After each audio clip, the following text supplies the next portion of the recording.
अस्सलाम वालेकुम, आदाब। आज हम हमारे प्रभाव हिंदी न्यूज़ चैनल के माध्यम से रियल टॉक में नीतीश राणे ने फिर एक बार मदरसों के बारे में जो बात कही और मदरसों को यहाँ पर तालिबान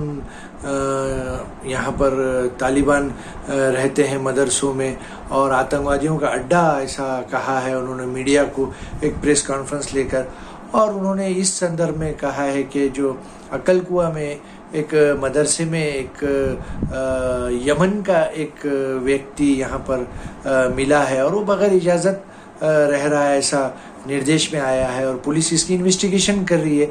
लेकिन नीतीश राणे ने फिर एक बार अपनी ज़बान से जहर उगला और नीतीश राणे जो कि एक मिनिस्टर होते हुए एक भाजपा के विधायक है और उन्होंने इससे पहले भी इज्तिमा खारगर में जो इज्तिमा हुआ, इज्तिमा में यहाँ पर भड़काऊ भाषण देते हैं ऐसा कहा था। और उससे पहले उन्होंने मस्जिदों के बारे में, लाउड स्पीकर के बारे में भी आवाज़ उठाई। और नीतीश राणे बार बार मुस्लिम समाज को टारगेट कर रहे हैं और अब उन्होंने मदरसों को टारगेट किया है और देवेंद्र फडणवीस मुख्यमंत्री से डिमांड की है कि मदरसों की जांच होनी चाहिए। और हम नीतीश राणे से कह रहे हैं कि मदरसों में सिर्फ दीनी तालीम दी जाती है और मदरसों से मुफ्ती हाफिज बनकर निकलते हैं और वो बच्चे मस्जिदों में हाफिज बनकर जाते हैं, मुफ्ती बनकर जाते हैं और नमाज़ पढ़ाते हैं और अपना गुजारा करते हैं। और मदरसों में सिर्फ दीनी तालीम के अलावा कुछ नहीं किया जाता। ठीक है, एक आध कोई घटना होती है तो पूरे समाज को टारगेट करना कहाँ तक जायज़ है। और नीतीश राणे जबकि एक मंत्री होते हुए मेरा तो ऐसा मानना है कि नीतीश राणे को मुस्लिम विरोधी मंत्री पद का सेगा दे दिया क्या देवेंद्र फडणवीस चीफ मिनिस्टर ने, जो बार बार वो मुसलमानों के बारे में, उनके मदरसों के बारे में, मस्जिद के लाउड स्पीकर के बारे में, इज्तिमाओं के बारे में जहर उगल रहे हैं। और महाराष्ट्र का एक अच्छा वातावरण चल रहा है और महाराष्ट्र काफ़ी देश में तीसरा प्रदेश माना जाता है। एक तरफ देवेंद्र फडणवीस बाहर के विदेशों में जा रहे हैं, वहाँ के बिजनेसमैनों से मिल रहे हैं और मुंबई में इन्वेस्टमेंट करने की डिमांड कर रहे हैं महाराष्ट्र में। और नीतीश राणे के जैसे लोग महाराष्ट्र में बार बार अनाप शनाप बयान देकर माहौल ख़राब करने की कोशिश कर रहे हैं। कहीं ना कहीं नीतीश राणे के जैसे लोगों को लगाम लगाना चाहिए, लेकिन कोई उनको लगाम नहीं लगा रहा है। और उनके जो पिता नारायण राणे वो भी चीफ मिनिस्टर रह चुके हैं, मुख्यमंत्री, केंद्रीय मंत्री रह चुके हैं। उन्होंने भी अपने कार्यकाल में इतना जहर मुसलमानों के खिलाफ नहीं उगला जितना नीतीश राणे उगल रहे। और इनको कौन छोड़ा है मुसलमानों के खिलाफ जहर उगलने के लिए?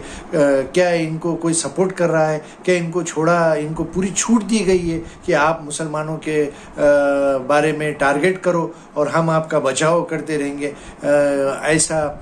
लेकिन कहीं ना कहीं नीतीश राणे द्वारा माहौल ख़राब करने की कोशिश की जा रही है और उनका काम ही मुसलमानों के ख़िलाफ़ बोलना ऐसा रह गया है। वो अपना मंत्री पद का जो उनका जो काम है वो छोड़कर सिर्फ मुसलमानों को, एक समाज को टारगेट बना रहे हैं। और नीतीश राणे को कहीं ना कहीं अपनी ज़बान पर भी लगाम लगाना चाहिए। कहीं वो इज्तिमा के बारे में बोल रहे हैं, कहीं मदरसों के बारे में बोल रहे हैं और मदरसों को जो टारगेट कर रहे हैं आप। ठीक है, अगर कोई प्रॉब्लम होती है तो प्रशासन है ना, जिला प्रशासन है, पुलिस प्रशासन है, वो अपना काम करेगा। अगर कोई इलीगल तरीके से या कहीं भी कोई रहेगा या कोई मिलेगा तो पुलिस अपना काम करेगी। लेकिन आप एक कोई प्रकरण निकलता है और उस पूरे समाज को आप टारगेट कर रहे हैं। एक कोई मदरसे में अगर कोई व्यक्ति मिलता है और आप पूरे मदरसों की जांच करना चाहिए, यहाँ पर आतंकवादी बन रहे हैं या तालिबान बन रहे हैं, आपकी ज़बान को लगाम ही नहीं रहा, आप अनाप शनाप बकने में माहिर हो गए हैं। कहीं ना कहीं नीतीश राणे को अपने आप को कंट्रोल करना चाहिए। और महाराष्ट्र का एक इतना अच्छा माहौल यहाँ पर बने हुआ है, काफ़ी तरक्की है और हमारे देश में महाराष्ट्र तीसरा ऐसा प्रदेश है।